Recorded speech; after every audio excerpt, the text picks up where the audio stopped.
historically quite low. This low approval rating shows that not only people are willing to go for presidents other than Donald Trump, as is demonstrated by the fact that President Biden won the election in the first place, but also that if he reruns, he is not guaranteed a seat. And even if he does win the election, a large percentage of the country will view him as a laughingstock. In order to avoid being viewed as a laughingstock themselves, the GOP would be strongly advised to take another candidate. Speaking of which, let's discuss some of the new blood that could pump some life back into the GOP for their competition against President Biden. According to an article posted by the website CNN, one promising candidate is North Carolina Senator Tom Scott. He is significantly younger than both Donald Trump and President Biden at only 56 years old, which inherently isn't much, but does give him a foot in the door with younger candidates who find it harder to sympathize with older presidents such as Trump and Biden. Not only that, but he is a candidate that is willing to compromise, more so than President Trump would be if he won the GOP primary. He would be willing to do some more merging of the gap between Democrats and Republicans and help find the center for America. This would be a strong start for the GOP, as it would certainly make them more popular, showing that they are the ones extending the olive branch and are willing to mend bridges. But let's say for whatever reason, Tim Scott is not a popular candidate for the GOP. No problem. There are other candidates who pose just as, if not more, of a popular choice than him.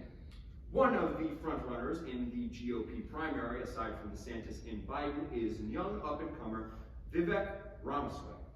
Ramaswamy is not much of a politician. However, much like former President Donald Trump, he does have a lot of experience in business and in political discussion. Having published two major political novels, he is a strong runner in terms of politics, believing that America is a country that cannot stand as it currently is. He believes that before any other decisions are made, America must find and revitalize itself. According to an article posted by the Wall Street Journal, he says that in order for America to succeed, this revitalization must happen, and we must mend the political divide. Finally, let's discuss why this competition is a good thing for politics. As discussed at the beginning of this speech, competition breeds quality. But not only does it breed quality, it also has the inverse effect. A lack of competition breeds a lack of quality. Let's take a look at some of the previous elections, Trump versus Clinton and Trump versus Biden. Especially in the younger circuits, the 2016 election was something of a lose-lose situation, as not many Democrats were particularly favorable towards Hillary Clinton, and not many Republicans were favorable towards Donald Trump. According to an article posted by The Hill on February 22nd, a lot of political rhetoric in America today mostly boils down to, I'm picking him because he's not the other guy. This settling for mediocrity in terms of presidents and our politicians is a very dangerous precedent for us to set for ourselves. If we continue to set this precedent, we will continue voting in politicians who do not meet our standards, and the only reason that we vote them in is because they are not our enemies. If we want to mend the political divide in America and mend the political state of America, we must be more careful and selective in our presidencies. According to an article posted by Reuters, 52% of the United States of America disapproves of Joe Biden as of February 9th, when this poll was last updated. 52% of the country disapproves of him. Not approve, not neutral, disapproves. This man has the nuclear codes, and more than half of the country outright dislikes and disapproves of what he is doing. This settling for mediocrity in our presidents and in our politics has led to this point, where a president... Or being a predator, only transitioning to prey on the other gender. The harsh reality is, though, most trans people have a hard time getting medical aid. As a trans man myself, I understand this. Luckily for me, I have a low voice and naturally flat chest. I also use the help of a binder and a packer to make me appear more of a man. But not everyone is everyone's that lucky. These items can be expensive, and the surgery to negate their use can cost thousands of dollars and comes with very high risk. According to the Center for America's Progress, nearly 28% of all trans people report either pushing back or not getting medical care in fear of discrimination. We as American citizens need to make education and medical care for trans people more of a priority. So today, let's cover some causes, effects, and possible solutions to aid the education and medical aid of trans men like myself. Growing up in Nebraska, my education about what it meant to be trans was lacking, which means it didn't exist. I was 15 when I realized I was a man. This is due to lack of education.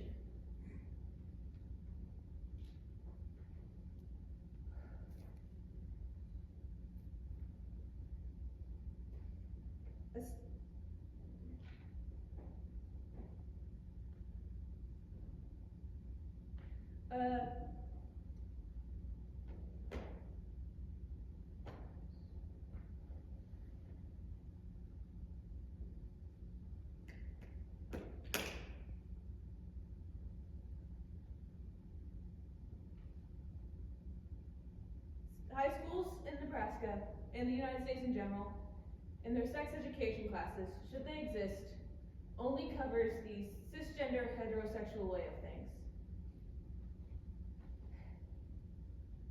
In medical care, currently, there is common that females are the only people that get pregnant. Sure, it is the common way, but the tampons that are currently sitting in my backpack prove otherwise. Recently, a trans man named Tristan Reese, was pregnant, but his endocrinologist told him in his early 20s when he started his testosterone that he would be infertile and never be able to conceive. Reese has been recorded stating that, "I'm not a fluke. Hundreds, maybe even thousands of people like me get pregnant or otherwise donate their eggs to pregnancy." I had to find out what it meant to be transgender by myself.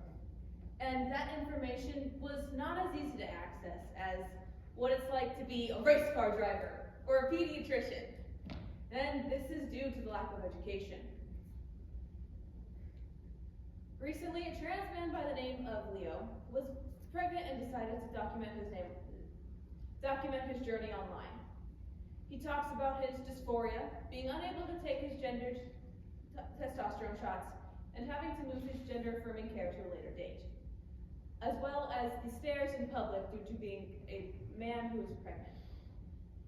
His insurance also took quite a while, nearly 8 months, to cover his care, due to the M on his identification, leaving him and his partner scrambling to cover the $400 ultrasound costs. Leo and other trans men who are pregnant either will— "Hello, darling," she said. She took his coat and hung it in the hall closet. Then she went over and made their drinks, a strongish one for him, a weakish one for herself. And soon she was back in her chair with the sewing, and he, opposite, holding a tall glass in his hand. "Tired, darling?" she asked.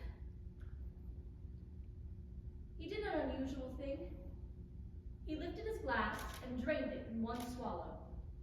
Then he leaned forward, stood up, and went to go fetch himself another.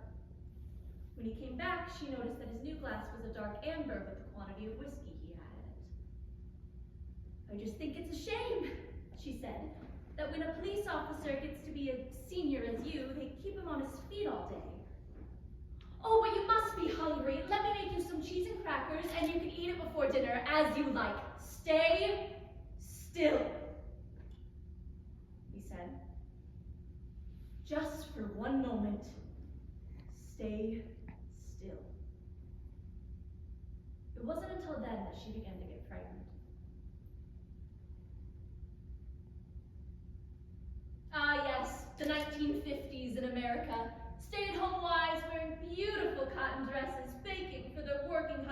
come home to their house with a white picket fence surrounding it.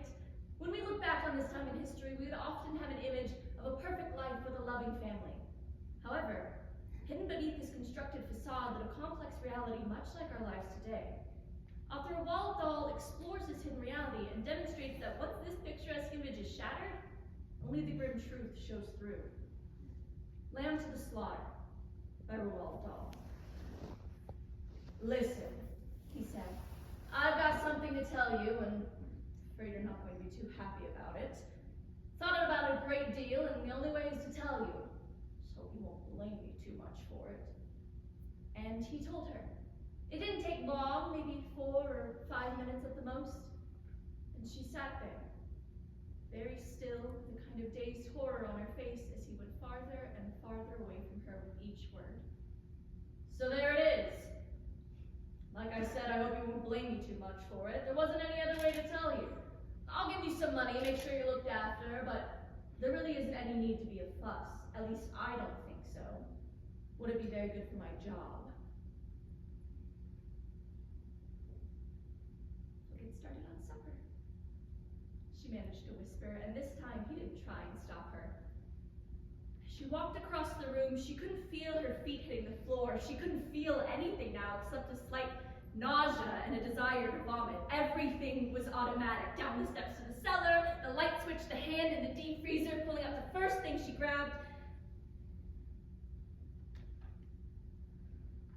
A leg of lamb. All right, they would have lamb for supper. She carried the lamb back upstairs, holding the thin bone end in her hand, and when she went to the kitchen, she saw him in the living room, his back to her, looking out the window. For God's sake, he said, hearing her, but not turning around. Don't make me anything. I'm going out. At that moment, Mary Maloney simply walked up behind him, and she took the leg of lamb and put it high in the air and brought it down as hard as possible on the back of his head. She may as well as hit him with a steel club. She stepped back a pace